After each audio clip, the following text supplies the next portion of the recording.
Pengertian kekerasan. Menurut WHO, tahun 1999, kekerasan adalah penggunaan kekuatan fisik dan kekuasaan perorangan, sekelompok atau masyarakat yang mengakibatkan memar atau trauma, kematian, kerugian psikologis, kelainan perkembangan, atau perampasan hak. Pengertian kekerasan seksual. Menurut WHO, tahun 2017, kekerasan seksual merupakan semua tindakan yang dilakukan dengan tujuan untuk memperoleh tindakan seksual atau tindakan lain yang diarahkan pada seksualitas seseorang dengan menggunakan paksaan, tanpa memandang status hubungannya dengan korban. Untuk kekerasan seksual terhadap perempuan ada 5.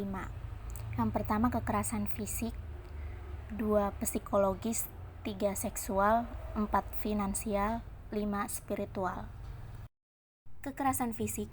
Tindak kekerasan fisik yaitu tindakan yang bertujuan melukai, menyiksa atau menganiaya orang lain.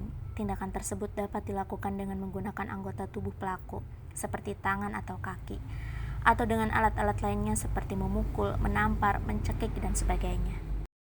Kekerasan psikologis yaitu bisa dilakukan lewat bahasa tubuh, memandang sinis, memandang penuh ancaman, mempermalukan, mendiamkan, mengucilkan, memandang yang memandang, mencibir dan memelototi. Ketiga, kekerasan seksual, seperti melakukan tindakan yang mengarah ke ajakan atau desakan seksual seperti menyentuh, mencium, memaksa berhubungan seks tanpa persetujuan korban, dan lain sebagainya. Keempat, kekerasan finansial.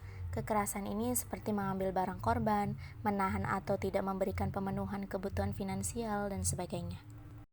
Untuk kekerasan spiritual, yaitu seperti merendahkan keyakinan dan kepercayaan korban, memaksa korban mempraktikkan ritual dan keyakinan tertentu. Macam-macam kekerasan pada perempuan. Yang pertama ada pemerkosaan. Pemerkosaan adalah hubungan seksual yang terjadi tanpa diinginkan oleh korban. Tindak perkosaan membawa dampak emosional dan fisik kepada korbannya.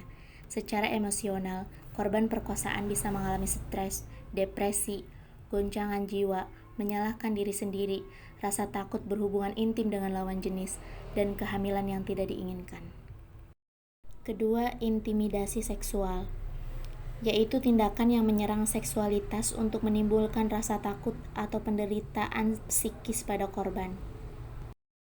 Intimidasi seksual bisa disampaikan secara langsung maupun tidak langsung, melalui surat, SMS, email, dan lain-lain.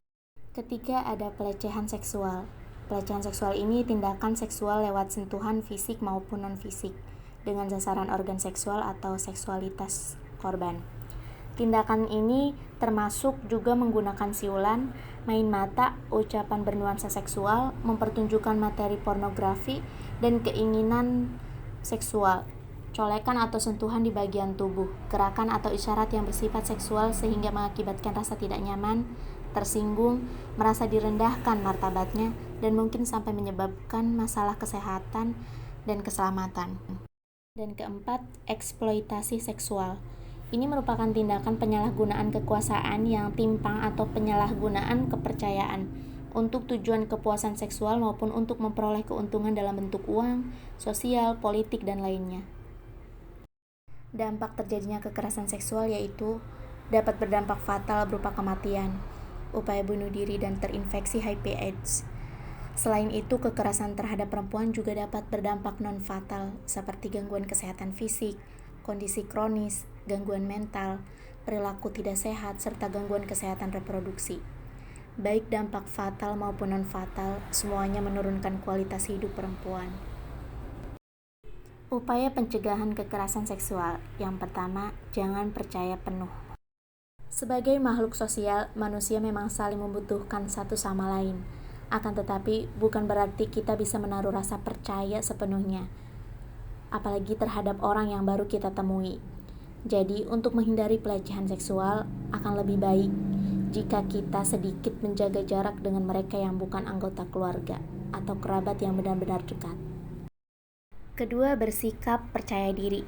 Menurut salah satu komisioner Komnas Perempuan, Siti Aminah Tardi, wanita yang terlihat tidak percaya diri dan tampak lemah lebih berisiko mengalami kekerasan seksual ketimbang mereka yang percaya diri. Pasalnya, mereka yang tidak percaya diri biasanya lebih takut melawan dan berbicara ketika menjadi korban kekerasan. Oleh karena itu, jadilah lebih percaya diri. Ketiga, berani bersikap tegas. Kita memang tidak dilarang untuk bersikap ramah kepada siapapun. Namun, kita tetap harus menjaga image diri agar tidak dicap sebagai orang yang selalu berpikiran dan bersikap terbuka terhadap hal apapun. Apalagi bila berurusan dengan orang yang baru dikenal. Apabila dipaksa atau mengalami perilaku tidak senonoh di luar dugaan, segera ambil tindakan, ceritakan kejadian yang dialami pada anggota keluarga dan kerabat dekat terpercaya yang sudah dikenal lama. Di samping itu, laporkan pula tindakan pelecehan seksual tersebut kepada pihak berwajib agar pelaku segera ditindak. Upaya keempat, mempersiapkan alat pelindung diri.